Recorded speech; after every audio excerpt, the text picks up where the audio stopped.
If you want to become someone who is charismatic and socially magnetic and whose energy is just so attractive and so irresistible that people are just naturally drawn to you, then there are a few things that you need to understand about human psychology. In today's video, I'm going to give you actionable and science-backed tips in order to get over social anxiety and build massive social confidence, and also how to master the art of conversation so that you can trigger this deep subconscious attraction in anyone you meet. And this is going to allow you to make friends more easily, attract your dream partner, and even in professional settings, it's going to allow you to naturally build rapport with future employers and interviewers and potential business partners, and that's really going to help propel your career forwards. And to be honest, guys, some of these tips are so easy to do, but because 99% of people don't do them, by implementing these, it will immediately put you into the top 1% of communicators out there. So the way that today's video is going to be structured is, number one, we're going to go over how to actually overcome social anxiety and how to become more confident. Second, we're going to cover the foundational principle that all the other tips that follow will be based on. So this one is really, really important. And then finally, we're going to go into the actual tips to become a master of conversation. But before we get into it, if you guys are new here, hi, my name is Tika, and I quit my 9-to-5 earlier this year in order to pursue a life on my own terms. And on this channel, I share everything to do with self-improvement to help you live a healthier, wealthier, and more fulfilling life. If that sounds like your jam, then do subscribe. So how do we actually overcome social anxiety? 90% of life is confidence, and the thing about confidence is that no one knows if it's real or not. The ultimate cheat code with confidence is this: you don't actually have to feel confident in order to come across as confident. You could be feeling super insecure and really shy and intimidated, but the thing is, the other person doesn't need to know that, because ultimately people will only see what we show them. Also, people have this notion that they think they need to feel a certain way before taking action, but really it's the other way around. So by doing the thing and by doing the action first, that is going to help create the feeling. So what do I mean by this? You don't have to feel confident in order to act confident. Act confident first, and then you'll feel it afterwards. Engage with the other person as though you are really confident, and by doing so, you're kind of giving yourself first-party evidence that, hey, I can actually be a confident person. And that in turn has the magical effect of actually making you feel confident. And this applies to most things in life. So let's take motivation, for example. A lot of people think that, oh, I need to feel motivated first before I can take the action. They want to feel motivated first, and then they'll go out for that run or go for that workout. But really, just doing the thing anyway, even if you're not feeling motivated whatsoever, is gonna make you feel motivated afterwards, because once you do that workout, it's gonna make you feel great. You're gonna be hit with all of this dopamine, and funnily enough, that's gonna make you feel motivated to do it again. Instead of waiting to feel motivated or confident before acting, it's through action that feelings like motivation and confidence are created. So just remember, action creates the feeling and not the other way around. Next thing I'm going to cover is this foundational principle, which is that it's all about the feels. And it's really crucial that we understand this principle, because all the other tips that I'm going to cover today is going to be based on this. People won't remember what you say or what you do. What they will remember is how you made them feel. So through conversation, if you manage to make the other person feel great about themselves or reassured or feel really excited about something, then they're gonna love you for it, and they're gonna be so attracted to that, and they're gonna want to come back for more. So this is something that I've learned in customer service from working a ton of part-time jobs in the past. But ultimately, you want people to leave the conversation with you feeling better, happier, and more energized than before they started talking to you. They're not necessarily drawn to you, but rather the feelings that you elicit within them. They'll want to feel those positive feelings again, which is why they'll keep coming back to you and keep wanting to spend time with you. And this is ultimately the foundation of attraction. And no, this is not an invitation to manipulate people to get what you want in life. We're totally not about that on this channel. You need to actually care about being a good human being and just making other people feel better after interacting with you. So now that we've covered this foundational principle, let's get into the actionable tips on how exactly we're going to do that. Tip number one to remember is that everyone loves themselves. Find out what's important to the other person and just really drill deep into that. And guys, honestly, this is probably one of the easiest hacks that I can think of to build rapport naturally with other people. For example, YouTube is a big part of my life, right? And when I mention that I have a YouTube channel in passing to other people, I love it when they get all excited about it and they're like, whoa, you have a YouTube channel? Like, what's it about? And what made you want to start this? And they just ask me a whole bunch of questions because they're genuinely interested in the fact that I have a YouTube channel. And when they do that, it genuinely makes me me feel so happy and excited to have this conversation because I care about YouTube a lot. The easiest scenario that I can think of that you can apply this with is when you're talking to someone with kids, because people who have kids are absolutely obsessed with them. And rightfully so. I'm not saying this is a bad thing or whatever, but because of the fact that,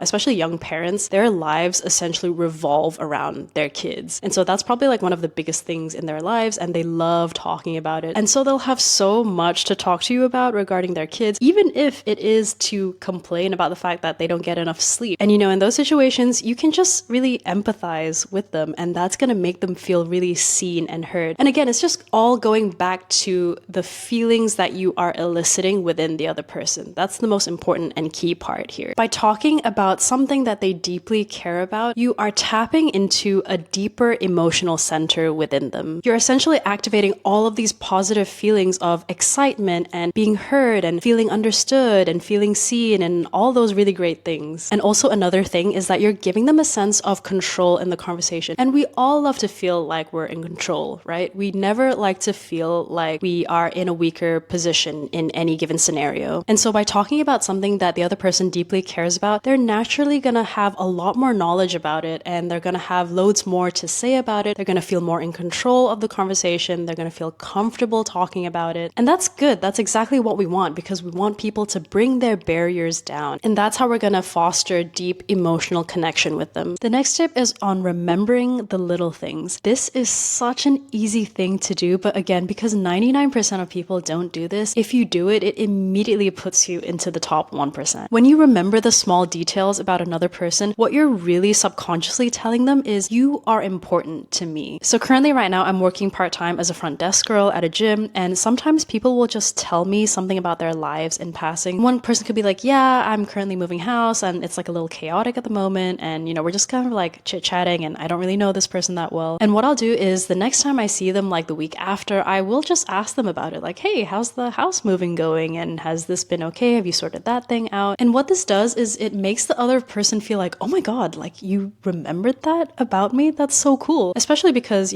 I see a lot of people coming in and out of the gym all the time. And the fact that I remember the small detail about someone, it really does make them feel important and makes them feel like I care. And this works well more with acquaintances and people that you don't really know that well. Of course, with friends that you're really close with, that you've known for a really long time, you should be remembering important details about their lives. But yeah, just try it out and just think back to all the times where this has happened to you, where, you meet someone working behind the counter at a restaurant or whatever, and you start being like a regular at that place, and they're like, oh yeah, you want to order that thing and that thing, right? The usual. And just having little moments like that where people remember is so nice. I have another example of this where this time I'm the customer. So there's like this coffee shop near my workplace, and I swear the customer service is just 10 out of 10. So the first time I ever ordered coffee from this place, it was a hot coffee, and usually people don't drink that with straws, but I actually asked the guy for one, and then the next time I went to him, like 2 weeks later, he was like, yes, Bella, this is your straw. It was an Italian place run by Italian people. But yeah, it's just so nice when people remember small things about you, especially when there's not really much of an incentive to. And yeah, it's just 10 out of 10 customer service. The next point is give more bait. In other words, load the fishing hook. When you're first getting to know someone, you are sort of at that stage where you're just asking surface level questions to get to know the other person better, like what's your name, or where are you from, or what do you study? When people are asking these niceties, what they're really saying is, please tell me something interesting about yourself that I can relate to or I can dig deeper into. Tell me something interesting about yourself with which I can connect. Often when people ask you where you're from, what they're really thinking inside is, oh my God, please tell me somewhere that I've either been to or know about so that we can connect deeper on this topic. So let's run this through an example of what not to do and what to do instead. So when people ask me, where are you from? I can easily just tell them, yeah, I'm from Malaysia.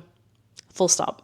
And that's it. And that's like a dead-end conversation right there. But what I do now instead is give them a more elongated backstory. So what I'm doing essentially is just giving them more Velcro for them to latch onto, if that makes sense. So instead, what I'll tell people now is, yeah, I'm from Malaysia, I'm from Kuala Lumpur, and I just moved to Melbourne like a few months ago. Before this, I was working in finance for a few years before deciding to come here on a work and holiday visa. So yeah, I'll be here for the next year, just like working and exploring exploring and stuff like that. And what you're doing by giving a longer answer is essentially giving them more things that they can potentially latch onto, and it gives the conversation a higher probability of continuing instead of just dropping dead on its tracks. So in the second answer that I gave, they could ask me so many follow-up questions like, oh, is this like your first time in Australia? And where have you been to so far, since you said that you're going to be, exploring and traveling around? And if they're local, I can ask them for recommendations like, oh, what's like your favorite part about Melbourne? Or like, where would you recommend I go if it's my first time here? And yeah, you see what I mean? Like, you can sort of spin off a conversation from that first interaction rather than just giving a dead-end answer where, you're not really giving them much to go off of. The fast friends procedure. In 1997, there were these psychologists that paired complete strangers up in an experiment, and what they did was they got them to ask each other a series of questions that progressively got more and more personal with time. And they did this for 45 minutes. And what they found was astounding. Many of the participants reported feeling as close to their conversation partner as they did with their close friends that they've had for years and years. And this was possible after just 45 minutes of knowing that person. And what this study demonstrates is that you can absolutely build meaningful connections and relationships with other people, even within a short period of time. And you do this by being more vulnerable and more open. And that's how you can rapidly build trust and intimacy with another person. So bottom line is, don't be afraid to ask deep, scary questions. Don't just be that person who comments on the weather and just calls it a day. When someone tells you something, like if they don't like something in particular, then try to dig deeper into that. Why don't you like that thing? Or why is this important to you? Appreciate and ingratiate. Our default is to bite back from giving other people compliments, and often it's because we feel like, oh, this person probably gets told all the time. Like, there's no reason for me to say it, or maybe it's going to be cringy or embarrassing and I'm going to seem like I'm fawning or whatever. We assume that people know it already, and so they don't really need to hear it from us. So let's say the other person is a really good speaker, or they happen to be particularly attractive, or they dress really well. We assume that surely loads of other people have already told them. But actually, most people think the way that you do, and they also are thinking that, oh, there's no point in me saying it, they probably already know it. And so chances are they probably haven't really heard it that much. And listen, even if they have, even if they constantly have people complimenting them about this trait or this aspect of themselves, it's always nice to hear again, because it reinforces this positive image that they have of themselves. And also, who doesn't love to be complimented? Often maybe we might feel like, oh, we're just being really cringy, or we might sound like we're fawning over them, but really that's not how most people would react, especially if the compliments are coming from a very genuine place. So don't be afraid to compliment other people. I just feel like we catastrophize the end result in our minds so much. Like, what's the worst that you can do by saying something nice to someone? I can't really think of anything, so just don't be afraid to do it. When you're not saying anything, you're still saying something. So what do I mean by this? Your non-verbal cues, i.e. your physical actions and your body language, tells the other person just as much as what your verbal cues and what your actual words are telling them. So the biggest example that I can think of is being on your phone when someone is talking to you. So you're physically just on your phone, right? That's it. Pretty harmless. But what you're subconsciously telling them and implying to them is that you are not important enough to me for me to be able to direct my full attention towards you and away from my phone. And genuinely, I don't know if you guys can tell, this is one of my biggest pet peeves ever when I'm talking to people. And the fact is, we're all so addicted to our phones that we're glued to it. And this is something that is unfortunately super, super common with people where they're texting whilst talking to other people. And no, if you're wondering, it doesn't help when you're texting and you tell the other person, oh, no, like, it's fine, I'm still listening to you, just keep going. It genuinely doesn't make it any better. The implicit messaging of, I don't care enough about you to get off my phone right now, is still there. And again, this is just one of those low-hanging fruits that you can easily not do to make the conversation infinitely better, only because most other people don't do this. And by doing it, you're instantly in the top 1%. You just gotta be present. It's really easy. The last point is just to practice.